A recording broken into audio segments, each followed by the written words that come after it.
Okay, let's hear if this makes any difference in the sound. If I put the microphone here, does it sound a bit better?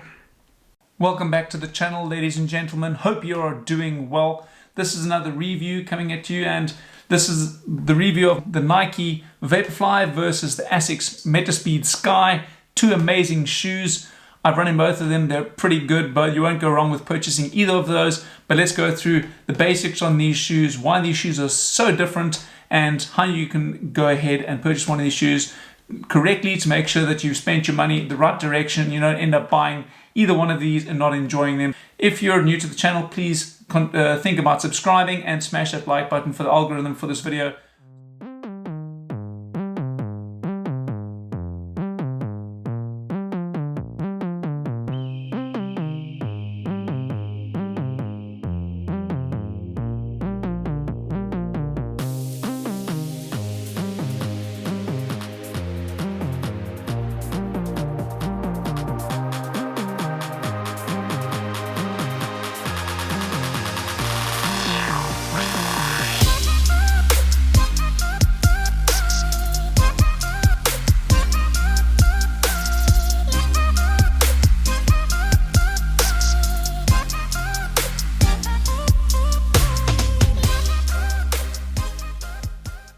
These are kind of two of the most used, best racing flats that there are out there today, kind of those super shoes. And yeah, I want to go through the difference between these two shoes, why certain athletes choose the Asics perhaps over the Nike, or kind of choose the Nike perhaps over the Asics or Asics, depends on which country you're coming from, how you pronounce these different shoes, Nike or Nike.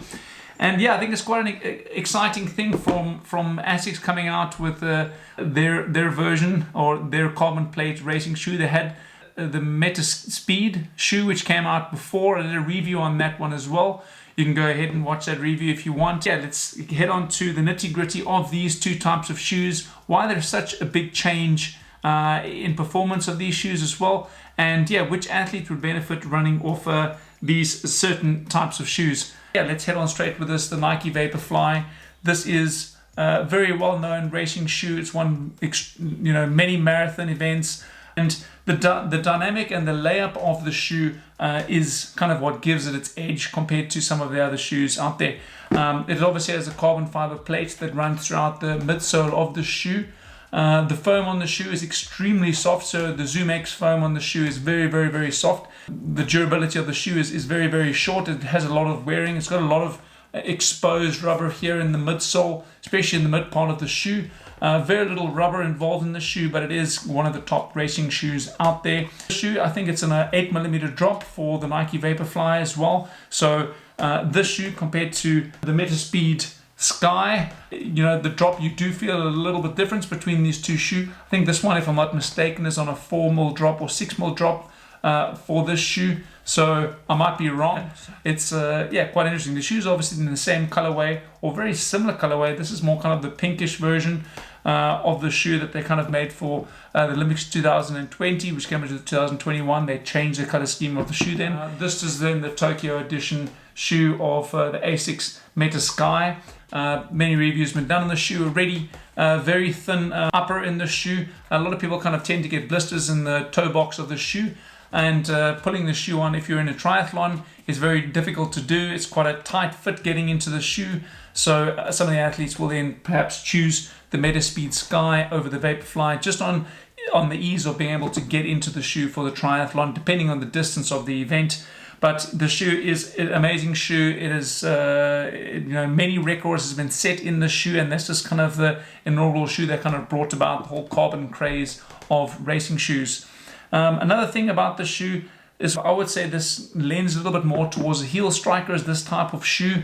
It is very forgiving in the heel as well, so it's very, very soft. The foam really does compress a lot in the shoe, and it feels like you're kind of running on moon boots, or it's very, very bouncy, and it feels like you're running on a trampoline a little bit. So this shoe is definitely just for race day. You've seen some people obviously doing training sessions in this. You've got to have a lot of money to do that, firstly, and secondly, these shoes kind of wear out very fast, so you don't want to be doing that. So I think this is definitely one of the top shoes when it comes to marathon racing shoes, but it definitely has had a lot of fierce competition recently, coming out with this Asics shoe, and they obviously started with the name of it first was Project C, where they started out with the shoe, and they've definitely come a really long way, and I would say this is kind of the biggest competitor nowadays to the Nike Vaporfly shoe out there.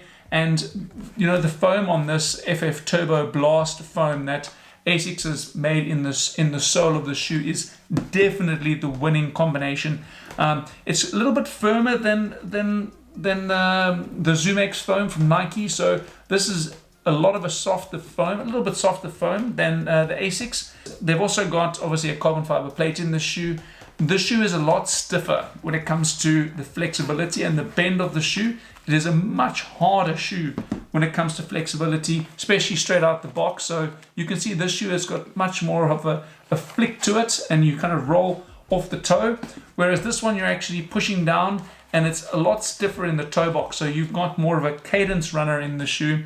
I think if you've got a bit more of a cadence and you don't overstride as much, this shoe will be more for you than the Vaporfly will be. So you've got to look into what type of running style you are. If you're a heel striker and somebody who works well off running stride and off length of your stride, then the Vaporfly is going to be for you. And if somebody who's got kind of more of a cadence turnover, also has got quite a bit of power, but you don't stride as much kind of in your stride length, and you want better cornering around the corners, you want more stability, this is then going to be the shoe for you. The upper on this shoe, on the Asics Metaspeed, is great. It is, I would say it's better than the Nike. So you've got a bit more padding in the upper here in the Asics than you do in the Nike. A lot of people kind of tend to get a lot of issues with their Achilles in the Vaporfly.